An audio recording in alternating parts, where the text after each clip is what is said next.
The Bank of Canada interest rate announcement review. As I told everybody on my channel, we got our second major jumbo interest rate cut of 50 basis points in a row, resulting in a terminal interest rate of 3.25%.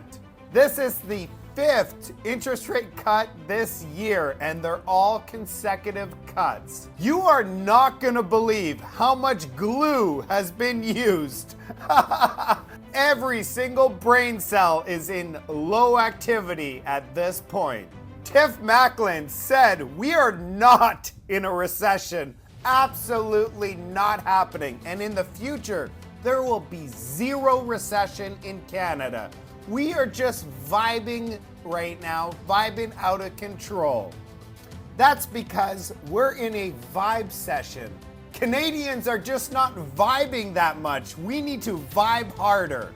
That's why our government provided us a tax holiday so that we could save pennies on our rotisserie chicken.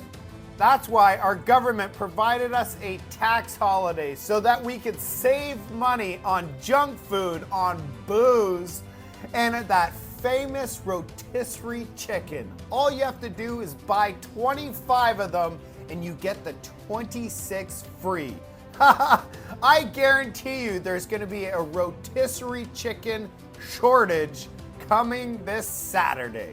So if you think you're gonna be getting that rotisserie chicken, you are dreaming. Just like Tiff Macklin is dreaming that we're getting that wonderful soft landing and we're not gonna suffer any recession in the future.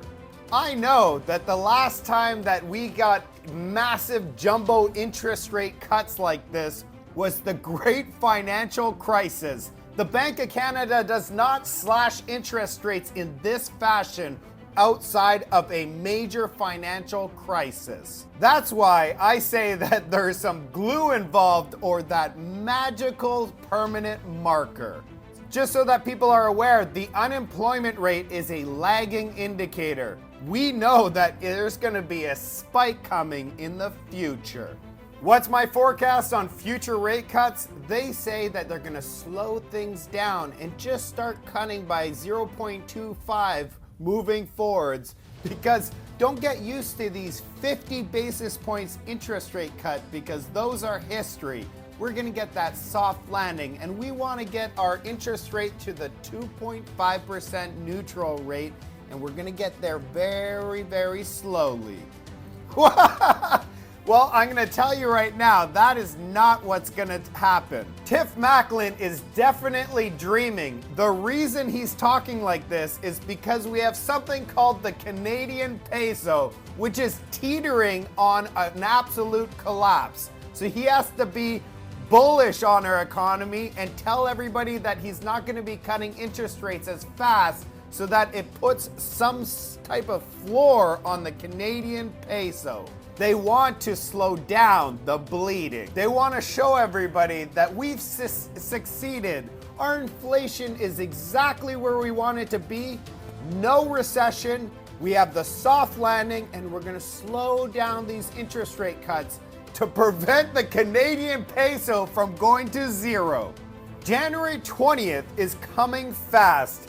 And guess what? If those tariffs actually materialize, the Bank of Canada is not going to be cutting interest rates by 0.25. They're not going to be cutting by 50 basis points. They're going to be cutting by a full 1%.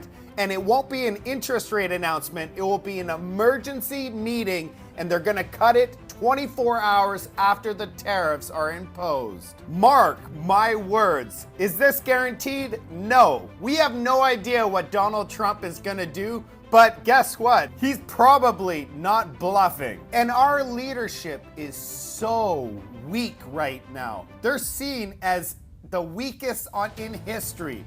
Trump is trolling Trudeau on a daily basis, calling him Canada's governor and Canada the 51st state.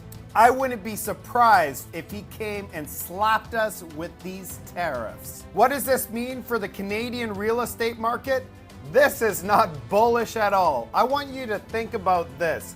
The average home in Canada is $700,000, and the average median household income, so two people, is $70,500.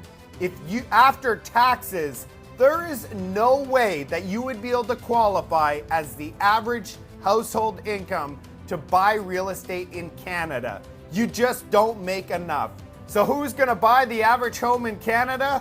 You might have guessed it, not many people. We need prices to come down, or we need interest rates to be sub 2% before we see some type of activity in the real estate market. Before all of this happens, we need to get through a nasty recession in the new year. Job losses are going to continue to go up, and when they start going up from a recession, they're going to go straight up. None of this gradual stuff.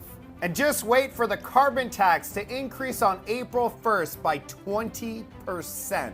And yeah, that tax holiday on rotisserie chickens, that's also going to be removed. There is one way out of this, which would make Canada great again. Here are three possible scenarios that could play out here.